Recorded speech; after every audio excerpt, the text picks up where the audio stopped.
Là, c'est vraiment la petite vidéo mécanique popcorn dans le canapé, quoi. Ça, c'est un Baja 5B HPI Racing. C'est l'un des meilleurs buggy RC sortis en 2006. Donc ça date, ça a 20 ans, mais c'est toujours d'actualité et vous allez voir, ça fonctionne super bien. J'en ai déjà une ici. Ça, c'est la version SS pour Super Sport. Donc c'est la même chose. La seule différence, c'est le moteur, c'est un 26 cm3. Là, c'est un 23. Même marque, tout pareil. Là, il y a un échappement, ils appellent ça Sport, un petit réseau. Là, il n'y en a pas. Un échappement standard. Et pareil, il y a des petites bricoles, les amortisseurs, les tiges d'amortisseurs, elles sont renforcées.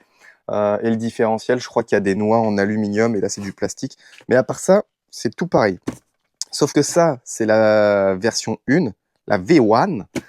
Et la version 1, en fait, la particularité qu'elle a, c'est qu'elle avait toutes les pièces anodisées en violet.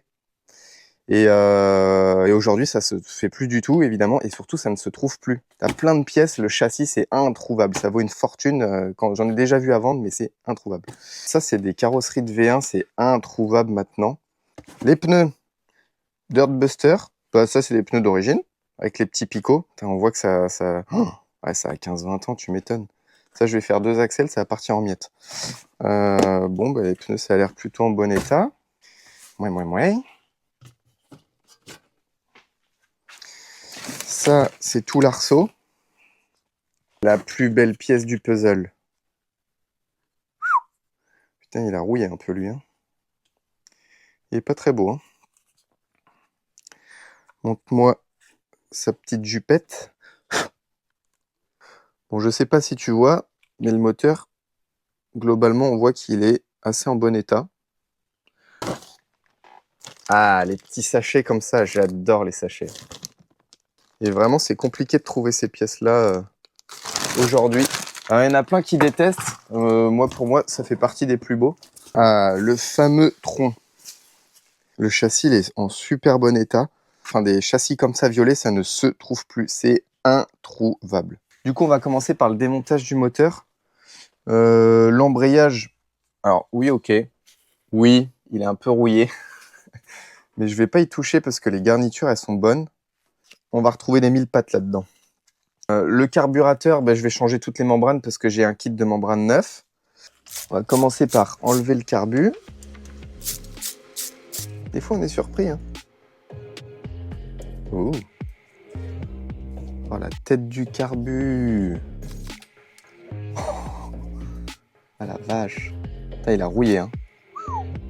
Je l'avais sorti du carton, j'avais oublié parce que c'était à moitié tombé. Et ça, c'est tout le train arrière de la voiture. Donc c'est pareil, là, il y a un petit différentiel. J'ai regardé, il a l'air de tourner. Il n'y a pas de point dur. De toute façon, ces moteurs-là, j'en ai eu des voitures RC comme ça, des Baja à l'échelle gros modèle, j'en ai eu un paquet. J'en ai acheté plein, j'en ai refait plein, j'en ai revendu plein. J'ai quasiment jamais, non c'est pas quasiment, je n'ai jamais eu un moteur qui ne fonctionnait pas.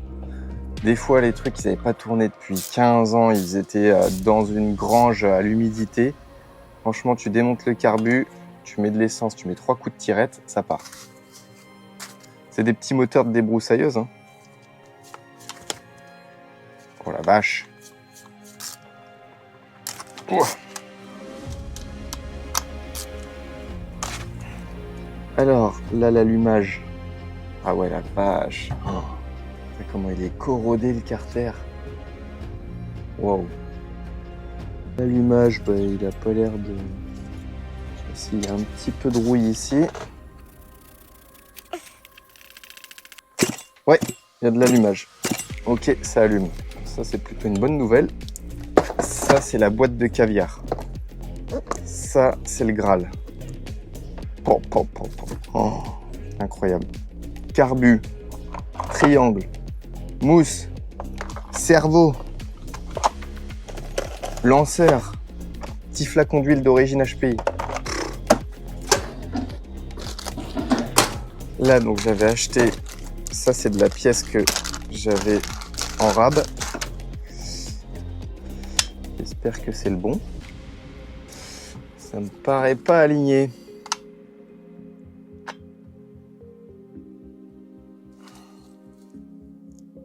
Je pense qu'il va falloir que je lime des pions.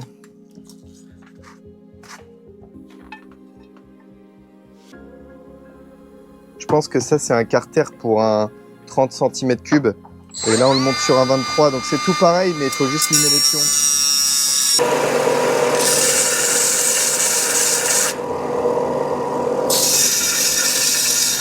La bougie, je vais faire un petit nettoyage de bougie, comme ça je la remonte, on n'en parle plus.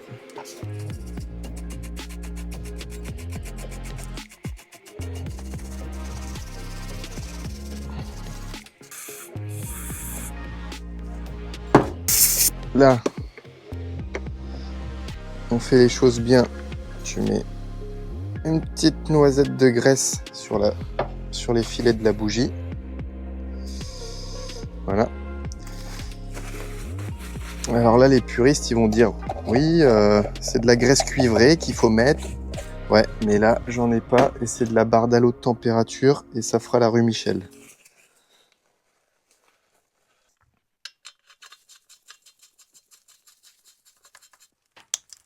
Hop.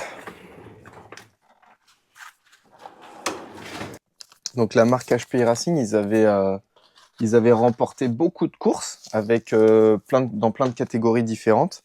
Et donc ça, cette version-là, c'est la 1/5e. Donc c'est la plus grosse qui a existé de leur gamme. Et donc quand ils ont sorti ces voitures-là, il y a eu tellement d'engouement qu'en fait, ils ont fait les 24 heures Baja 5B. C'est-à-dire que c'était une endurance. Pendant 24 heures, tu avais des équipes qui arrivaient sur des terrains, ça se passait dans le monde entier. Il fallait tourner pleine balle pendant 24 heures. Ils avaient le droit uniquement à un moteur de rechange, je crois, et un châssis. Et tout le reste, ça devait être d'origine. Au début, ça part bien. Et en fait, dans la nuit, les gars, ils mouillent le circuit. Donc, tu as des circuits qui deviennent boueux. Et la voiture, tu ne la reconnais même plus. Tu vois même plus une vis. Donc, ils sont là avec des bouteilles d'eau. Ils font des trous dans les bouteilles d'eau. Et ils aspergent la voiture d'eau comme ça, juste pour voir, je sais pas, toucher une vis, toucher un réglage. Et elle est indémontable, la voiture, elle est couverte de boue complet. Et c'est génial, ça, j'aurais vraiment voulu faire ça. On sent que la voiture, elle est quand même restée, je sais pas, dans un garage, j'en sais rien, mais... Oh l'état! Oh la rouille! Alors, le carbu. Donc déjà, les membranes, elles sont pas collées, ce qui est plutôt rare. Ça vient là. Oh!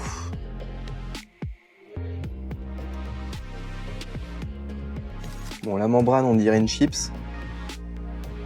Ouais, elle doit vraiment plus bouger beaucoup. Hein. Elle est vraiment très très sèche. Mais par contre, il y a encore de l'essence dedans.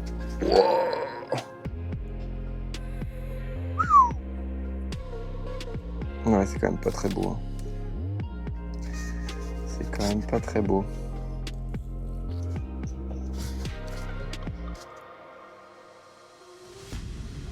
Bon, là, ça va.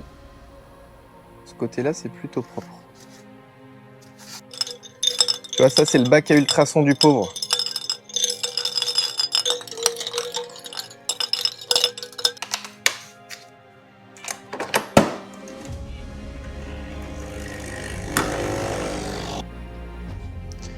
Tu vois ça? C'est mieux que des chiens de garde. Et tu peux même les faire chanter.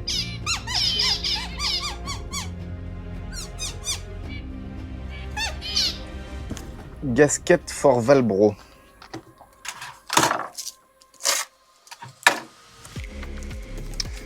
En espérant que ça soit les bonnes, parce qu'il y a tellement de références différentes dans les carbus Valbro. C'est un truc de dingue. Les carbus, c'est quand même hallucinant parce que des fois, tu les remets entièrement à neuf.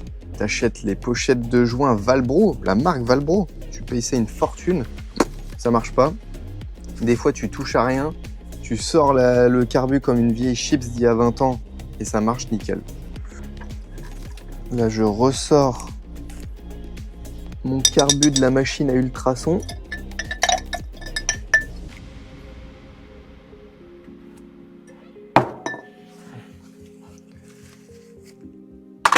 Je vais lui mettre un coup de soufflette.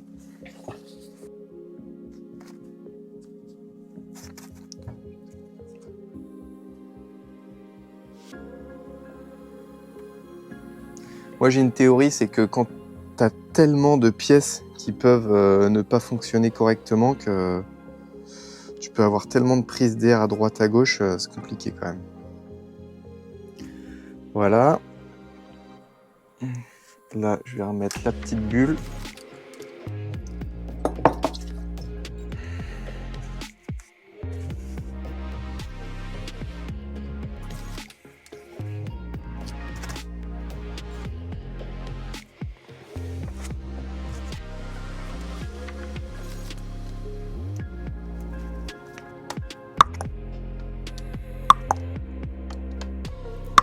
Voilà.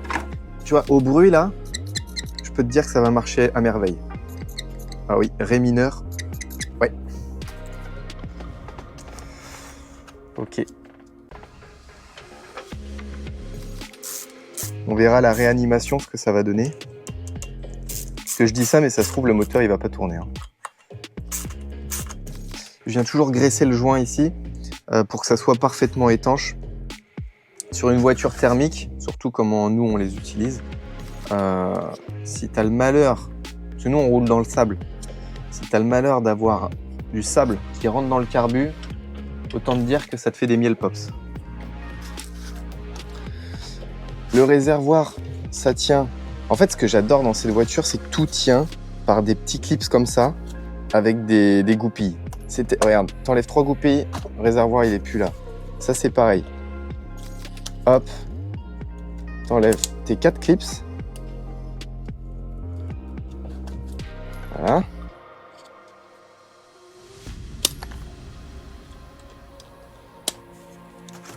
Là, t'enlèves tes 4 clips, tu fais ça. Là, tu as une rotule, tu l'enlèves comme ça, hop, la boîte radio, elle est là. Terminé. C'est génial, mais la conception de ces voitures-là, on peut dire ce qu'on veut, mais tout est bien fait, quoi.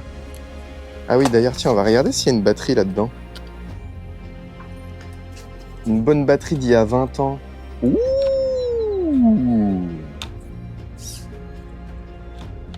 Mais c'est Noël! Et Noël!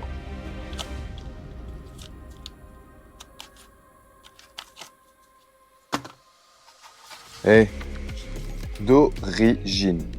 6 volts, 2000 mAh, HPI Racing. Que demande le peuple? 3 volts 75. Elle est bien déchargée. Hein. Mais elle prend. Là, on est quand même sur une batterie qui fait source de motivation. Elle en a envie, tu vois. Donc, il n'y a pas de raison que ça marche pas. On va laisser ça au feu tranquillement.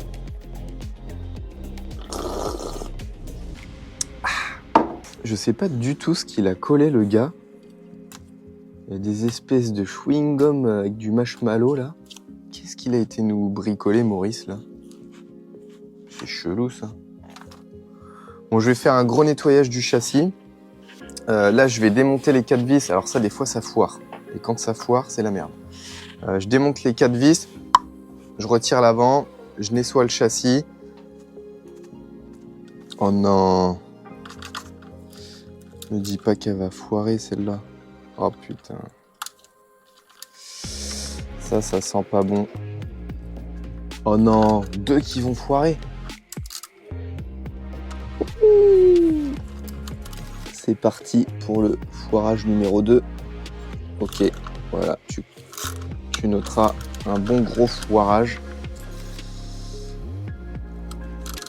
Celle-là, ouais, celle-là c'est bon.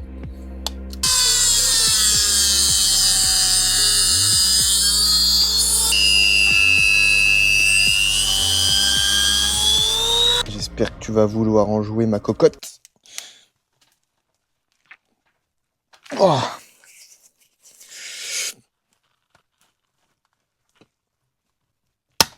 Oh la vache! Comment ça se fait que c'est aussi serré, ça? Est-ce que tu penses que c'est les 20 ans qu'on crée de la bonne rouille? Surtout, une vis comme ça, je t'explique. Ça fait une demi-heure que je suis en train d'essayer d'enlever la colle du gars. Je sais pas ce qu'il a mis dessus, mais c'est un truc de dingue. Ça tient super bien. espèce de... Je pense qu'on dirait du... Comment on appelle ça? Du double face. Double face tressé. Là, j'ai fait un côté. Mais c'est vraiment un calvaire. J'enlève tout ça à l'acétone. J'ai essayé à l'essence, ça part pas. Il n'y a qu'à l'acétone où ça fonctionne. Ce chewing-gum, quoi. Oh la vache, on dirait un vieux chewing-gum des années 80. Oh, c'est dingue. Et en plus, ça colle de partout. Regarde ça. Infernal. Bon, j'ai nettoyé tout le châssis. C'est enfin nickel. J'ai remonté la boîte radio. Là, il faut que je teste le cerveau. La batterie, elle a fini de charger. On va aller voir. Et j'ai nettoyé le réservoir. Je remonte tout ça. Je teste le cerveau et on regarde ce que ça donne. 7 volts, 1500 mAh. Sachant que j'ai fait déjà une coupure parce qu'elle avait repris 400 mAh et j'avais augmenté les watts. Donc on est quasiment à 1900 mAh. C'est une 2000. Qu'est-ce que tu veux de plus? 20 ans la batterie. Fonctionne mieux que quand elle était neuve. Incroyable. Hop, à la niche. Ouh, il y a de la vie. Donc en fait, ce que j'expliquais en début de la vidéo, c'est que la différence avec ces modèles-là, les SS Super Sport, en fait, ils ont les boîtiers de différentiel, parce que là, il y a les pignons planétaires pour avoir le différentiel dedans. Ils sont en aluminium sur l'autre, et celui-ci, c'est du plastique sur les premières versions. Donc là, j'ai fait le complément d'huile avec ça, silicone diff oil. Bon, c'est l'huile HPR acide d'origine. Normalement, j'ai regardé les entretiens, c'est à faire tous les 10 pleins. La voiture, elle a pas du tout 10 pleins, donc voilà, c'était plus de la prévention qu'autre chose. Elle a pas 10 pleins, mais elle a 20 ans. Donc là, je sais que le différentiel, il est en très bon état.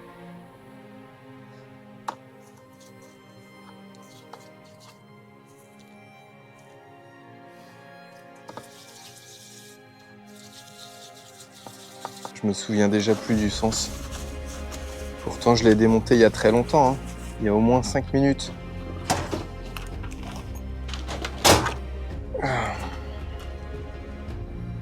Oh bah tiens. Parfait, je tombe sur la bonne page directement.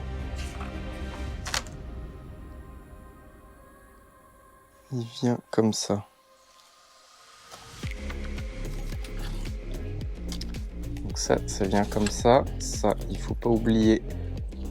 Ça vient ici. Hop.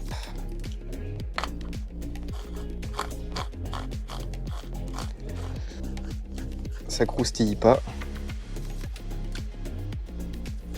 Ok, du coup, différentiel, c'est terminé. Le différentiel, il est remonté. Ça, c'est bon. Là, je remonte les cardans. Et après, tout le train arrière, je pourrais remonter le moteur et remonter l'ensemble. Du coup, les soufflets de cardan, alors, moi, ce que je fais, je leur graisse la patte à fond. Je les bourre de graisse. Voilà. La bonne graissouille. Ça, c'est vraiment le genre de truc où moi, je lésine pas. Je graisse à fond. Alors, il n'y a peut-être pas besoin de graisser autant, mais d'un autre côté, vu que nous, on roule dans le sable, eh ben, il faut que ça soit bien étanche pour pas que ça aille dans les roulements du différentiel, en fait. Et tu vois, sur les V1, sur les premiers modèles comme ça, les boules, là, elles sont en plastique.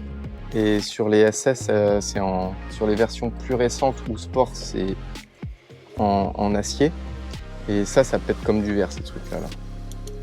Tiens, je lui graisse la boule d'ailleurs. Oh, c'est peut-être un peu généreux.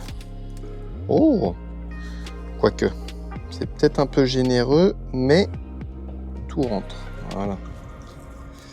L'avantage quand tu fais bien l'entretien comme ça, c'est qu'après, quand tu fais le sagouin avec les machines, tu as moins de scrupules parce que tu te dis, ouais, c'est en partie, c'est bien entretenu, quoi.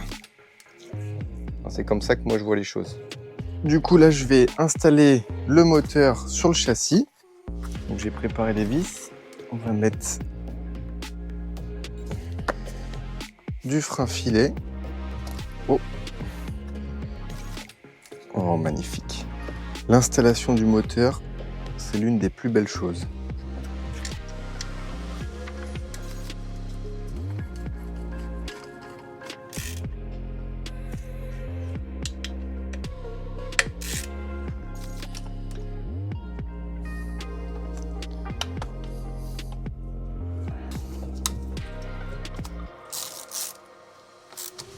On a toute la partie transmission. Donc ça, faut que je me souvienne comment ça se monte. Transmission avec les freins. D'ailleurs, ils sont où les freins? Ils sont là. Ça vient comme ça. C'est les disques de frein. Donc de mémoire, ça vient comme ça. Ça, c'est le refroidissement. Là, tu as un deuxième disque.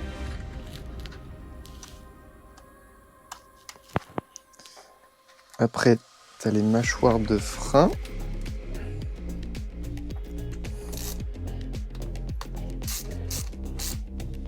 Tu as ta petite plaque que tu viens mettre comme ça. Voilà. Ton petit torchon ici. Hop.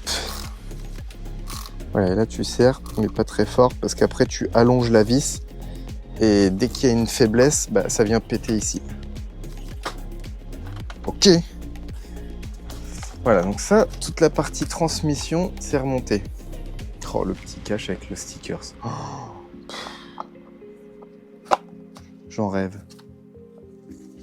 Là, je passe à l'arceau. Ça, une astuce. Tu le passes comme ça. Lui, tu lui fais faire une petite danse, un petit twist. Hop. Voilà. Bon. Il s'est passé plusieurs jours entre les images que vous avez vues avant et maintenant. En fait, pour ceux qui n'ont pas vu ma première vidéo, à côté, je suis pilote de voltige aérienne. Donc du coup, vu que c'est la pleine saison, j'étais en entraînement. J'ai enchaîné un stage équipe de France, puis une compétition. D'ailleurs, j'ai pas brillé de mille feux à la compétition. Mais bon, c'est comme ça, c'est le jeu, ma pauvre Lucette. En tout cas, pour la Baja, j'ai reçu les rotules. Donc j'ai monté les 4 rotules. Il me manquait plein de petites pièces à droite à gauche. J'ai reçu l'aileron. J'avais fait faire des stickers sur mesure, mais d'origine. Donc j'ai remis les stickers ici, la petite phrase derrière. L'échappement, j'ai remis un échappement d'origine. Qu'est-ce qu'il y avait d'autre? Ici, les tringleries, je les ai remis, réglées à 58 mm comme la doc l'indique. Là, j'ai remis la carrosserie. Je remets la coque. Je remets les roupettes. Et tout est bon pour faire le premier démarrage après 20 ans.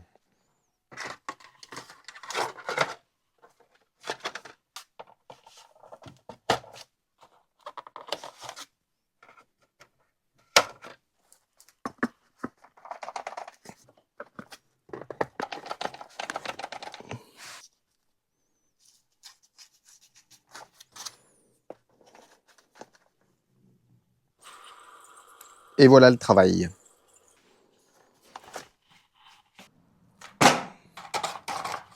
Bon, on va lui mettre une petite lichette de carburant.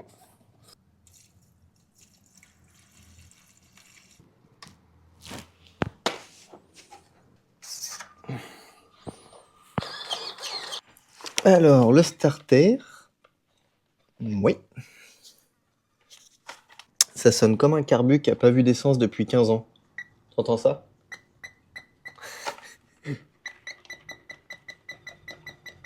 Allez, amorce, amorce, amorce. Ah, bon, déjà, ça fonctionne. Bon, le verdict arrive. On va voir si tout ce que j'ai remonté, ça fonctionne. Je sais plus si les vis de carbu, je les ai réglées ou pas. Bon, on va essayer comme ça, on verra. Alors, on va l'amorcer.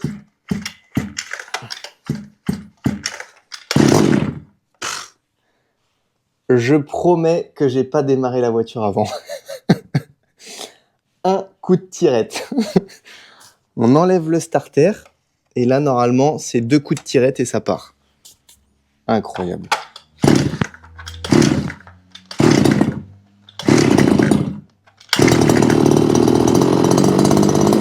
Que demande le peuple? Incroyable. Ça n'a pas tourné depuis plus de 10 ans. Je vais régler le ralenti, parce qu'il est un peu haut. On va laisser chauffer la voiture.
Bon, bah, je crois qu'on peut dire que l'opération est réussie. Ah, je suis super content. Tout fonctionne bien, le moteur il marche bien. Je crois que je resterai toujours comme un enfant avec des jouets comme ça. Je peux pas m'en lasser. Donc peut-être je ferai une prochaine vidéo où je l'emmènerai dans le sable pour vous montrer, parce que là dans la cour en fait je peux pas vous montrer, mais c'est des voitures qui vont à 80 km/h. Donc nous on va en faire principalement dans le sable, on met des plots de partout et on se bat, on fait des batailles dans le sable à plusieurs.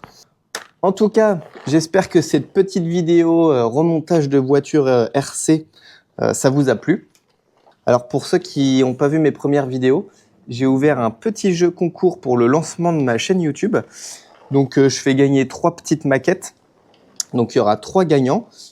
Pour ça, soit vous pouvez regarder ma première vidéo qui s'appelle de 0 à 400 km/h et j'explique tout au cours de la vidéo pour le petit jeu concours. Ou sinon, il suffit juste de commenter n'importe quelle vidéo, de s'abonner à la chaîne. Et puis je ferai un tirage au sort en octobre pour les 3 gagnants. Voilà. À bientôt!